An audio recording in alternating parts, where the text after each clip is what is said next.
Welcome to Kusina ni Filipino. We're going to make Labanos salad.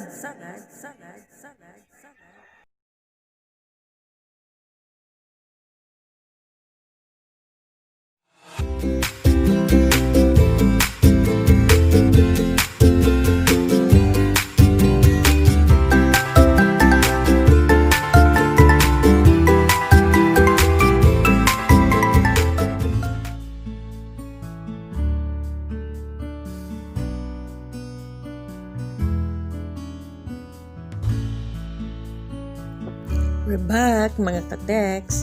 So, tuturuan ko kayong gumawa ng Labanos salad. Trivia muna tayo. Alam nyo ba na may health benefits ang pagkain ng radish or labanos? Nakaka-boost daw ito ng immunity, fights cough and colds, regulates blood pressure, aids digestion, and help the skin. Here are our ingredients. Labanos or radish. Depende sa dami ang bibilin nyo. And then kamatis. Gagamit din tayo ng sibuyas. Ground pepper, pwedeng white, pwede rin yung black. Salt. At lastly, suka or vinegar. Gawa tayo ng ensaladang labanos. So, labanos salad. So, add na rin natin ang ating labanos, inad-add. O pwede rin hiwain. Pero mas magandang add. Sige rin, itapat mo.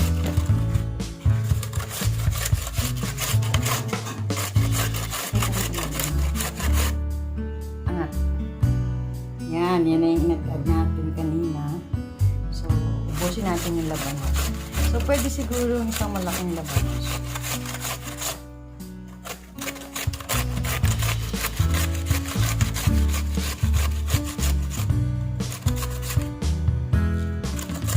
Abaga na. Para kitang-kita.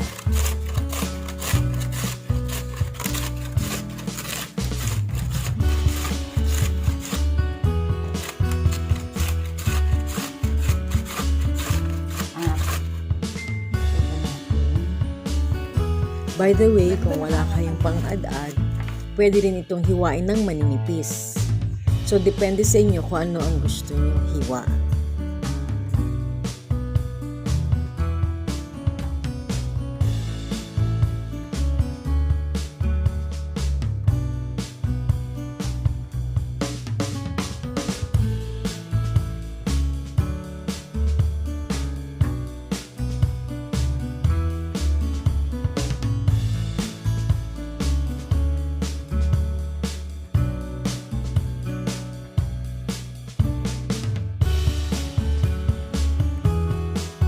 So, ito na yung ating tinadtad na labanos.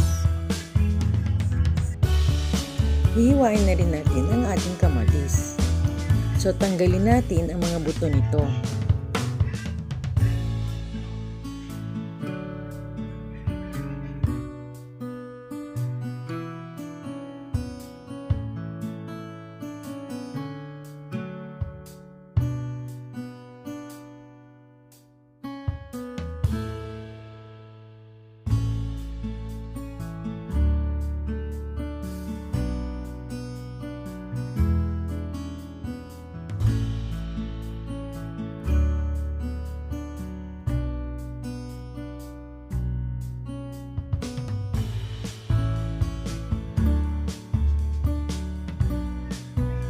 Mag-ingat tayo sa paghihiwa nito.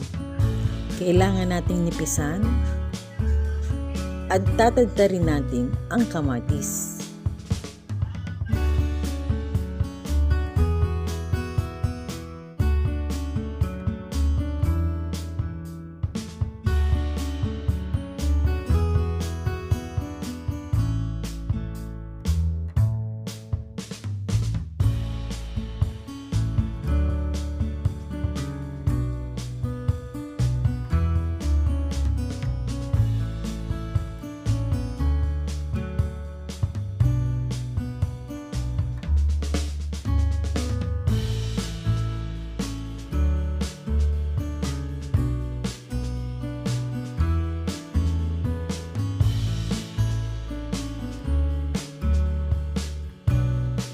At ito na ang ating tinadtad na kamatis.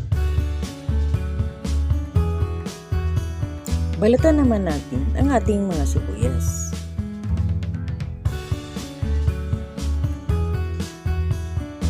At hiwain ito ng maninipis. At saka tadtarin.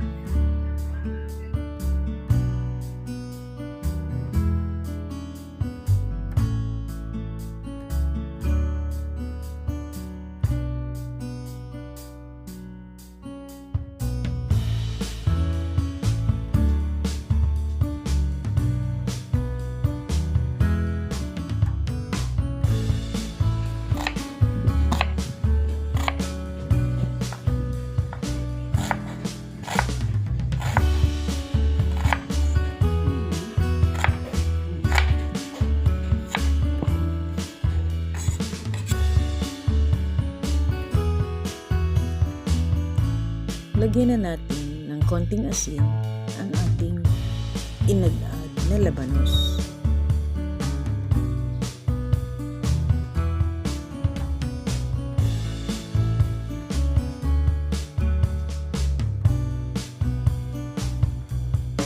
Pagkatapos ito ay lamasin, kailangan nating pakatasin ang labanos para matanggal yung mga mapapait na lasa niya.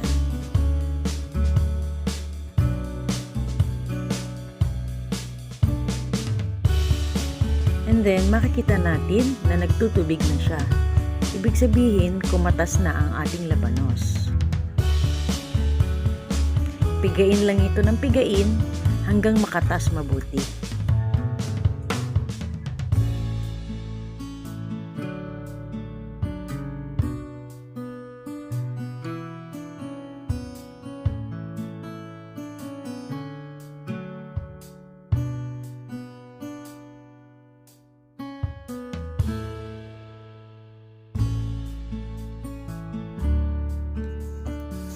And then, kumuha kayo ng strainer at sasalain natin ito.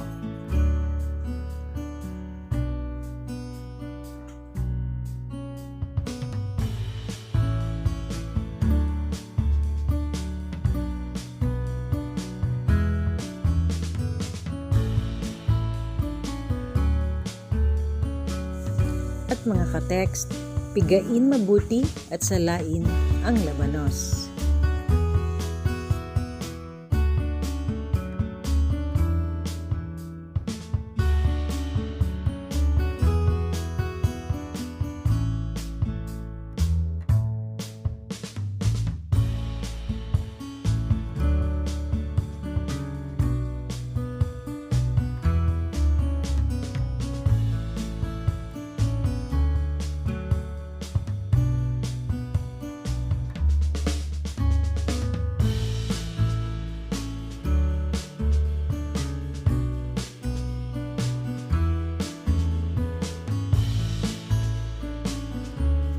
At kapag napiga na natin itong mabuti, isasalin na natin ito sa isang lagayan.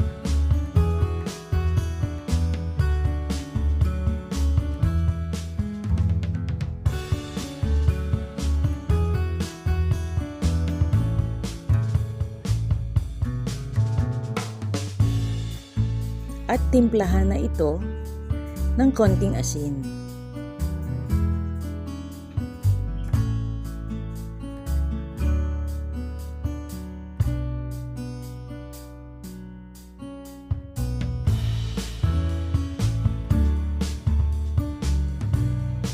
Ilalagay na rin natin ang kalahating kutsarang asukal.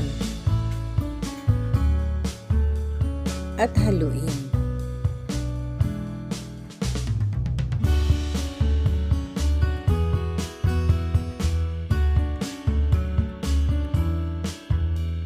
And then, idadagdag na rin natin ang vinegar o ang suka. By the way, kahit anong klaseng suka pwede nyo gamitin dito. So, ilagay natin ang 2 tablespoon of suka. Ang ginamit ko rito is white vinegar. Pagkatapos ay haluin muli.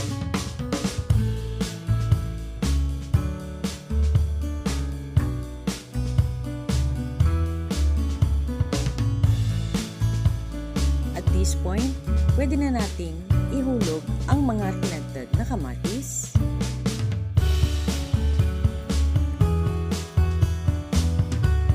Ganun din, idadagdag na rin natin ang ating tinadtad na sibuyas.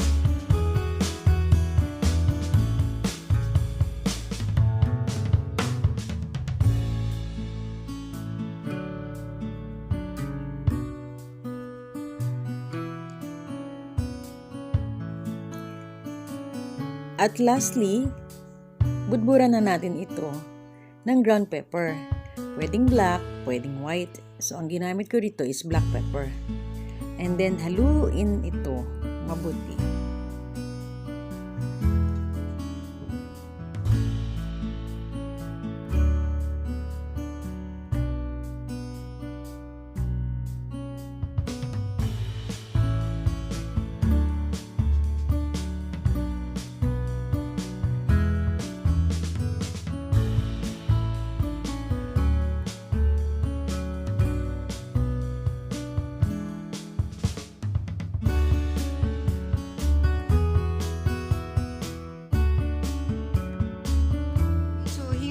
Our ensalada. So, haluin niyo lang siyang mabuti. Yan. So, maganda to pang turn na sa prito. So, pwede niyo siyang ilagay sa fridge. And then, ilalabas niyo lang kapag kakain kayo ng may prito. So, hindi naman to nasisira kasi may suka siya. So, yan. This is our ensaladang labanos or labanos salad.